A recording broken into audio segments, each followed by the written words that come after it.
کراچی کے میئر کا الیکشن ظاہر ہے کہ ایک جھلک ہے، ایک ٹریلر ہے اس پوری فلم کا کہ جو پاکستان میں چلنے والی ہے۔ آج کراچی کے لوگوں کے مینڈیٹ کا تحفظ نہیں کیا گیا تو پھر پورے پاکستان میں یہی سب کچھ ہوگا۔ یہ میئر پیپلز پارٹی کے لیے گلے کا کانٹا بنے گا، نہ نگل سکیں گے نہ اگل سکیں گے۔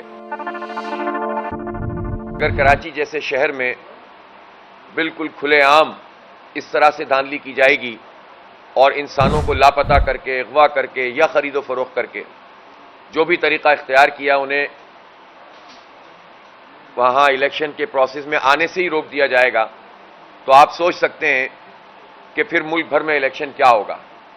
کراچی کے میئر کا الیکشن ظاہر ہے کہ ایک جھلک ہے، ایک ٹریلر ہے اس پوری فلم کا کہ جو پاکستان میں چلنے والی ہے۔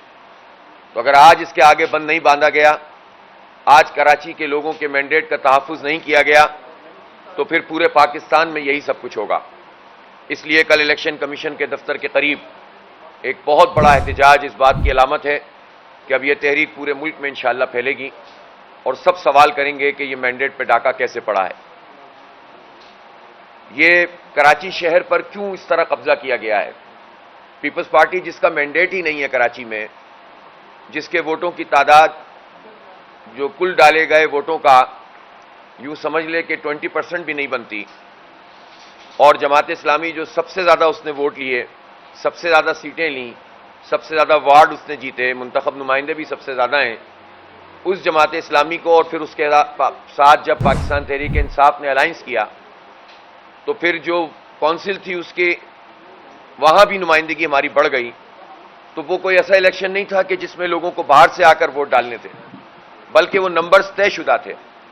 193 تھے اور اس کے مقابلے میں 173 تھے۔ ایک سیٹ کا مسئلہ کورٹ میں تھا، لہذا وہ ودہیلڈ ہو گیا تھا رزلٹ، تو 192 ہمارے تھے، 173 پی ڈی ایم کے تھے، یعنی پیپلز پارٹی جمع نون لیگ جمع جے یو آئی۔ لیکن 31 بندوں کو آنے سے روکا گیا۔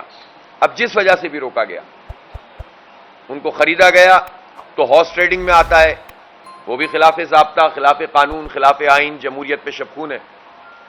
اور اگر انہیں لاپتہ کیا، ان کو جبرن روکا گیا تو یہ اور بدترین بات ہے۔ لہذا یہ کام الیکشن کمیشن کا تھا۔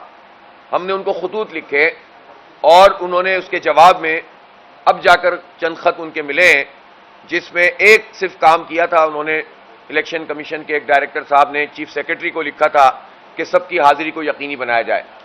ظاہر ہے کہ چیف سیکرٹری نے یہ کام نہیں کیا، لیکن الیکشن کمیشن نے اس پر ایکشن نہیں لیا بلکہ الیکشن کے پروسیس کو آگے بڑھا دیا۔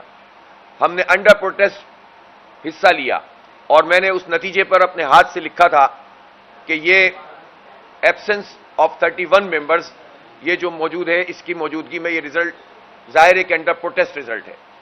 ٹائمز آف کراچی سے جڑے رہنے کے لیے ہمارا چینل سبسکرائب کریں، ہماری ویڈیوز کو سب سے پہلے دیکھنے اور باخبر رہنے کے لیے بیل آئیکن پر کلک کرنا نہ بھولیں۔ یہی وجہ ہے کہ سندھ ہائی کورٹ میں جو کیس موجود ہے، وہ ترمیم انہوں نے غلط طریقے سے جو کی ہے، انشاءاللہ تعالیٰ وہ اتنا واضح اور آبویس کیس ہے کہ اس میں یہ قانون کالعدم ہوگا، اور جو انہوں نے اپنی پسند کے میئر بنائے ظاہر ہے ان کو جانا پڑے گا۔ اسی طرح سے 31 انسانوں کا نہ آنا، یہ جمہوریت کے اوپر جو نام پر جو تماشا ہوا ہے، اس کو بھی ہم چیلنج کرنے جا رہے ہیں۔ ہم نے الیکشن کمیشن میں اپنی پٹیشن جمع کرا دی ہے۔ اب اگر انہوں نے اس پر رسپانس نہیں دیا تو ہم ہائی کورٹ میں جائیں گے اور ہمارے پاس سارے آپشن کھلے ہوئے ہیں، اور انشاءاللہ تعالی ہم اس قبضے کو برقرار نہیں رکھنے دیں گے۔ اور امیر جماعت محترم نے جو بالکل ٹھیک بات کہی کہ یہ میئر پیپلز پارٹی کے لیے گلے کا کانٹا بنے گا، نہ نگل سکیں گے نہ اگل سکیں گے، اور بالآخر ان کو شکست کھانی پڑے گی۔ ان کو جو ہے وہ عوام کے آگے سرنڈر کرنا پڑے گا، اس لیے کہ ان کے مقابلے میں اب وہ لوگ نہیں ہیں جن کی یہ بولی لگا لیتے ہیں، جن کو جو کرپشن کے پیسوں سے خرید لیتے ہیں، ان کے مقابلے میں جماعت اسلامی ہے، اور جماعت اسلامی اپنے مینڈیٹ کا تحفظ کرنا جانتی ہے۔ اور یہ مینڈیٹ صرف جماعت اسلامی کا نہیں ہے، کراچی کے 3.5 کروڑ عوام کا مینڈیٹ ہے۔ آپ یہ دیکھیں 15 سال سے پیپلز پارٹی کی حکومت لگاتار ہے، اس کے علاوہ بھی وہ حکومت کرتے رہے۔ اس لگاتار 15 سال کی حکومت میں نہ کراچی کا کوئی ایک بڑا منصوبہ پانی کا بنا، نہ سیوریج کا بنا، نہ ماس ٹرانزٹ کا کام ہوا، نہ سرکولر ریلوے بنی، نہ جو ہے وہ سڑکوں کا پراپر کام ہوا کہ الیکٹرک مافیا کو انہوں نے مسلط کیا ہوا ہے, ان کے ساتھ ان کے حساب کتاب چلتے ہیں.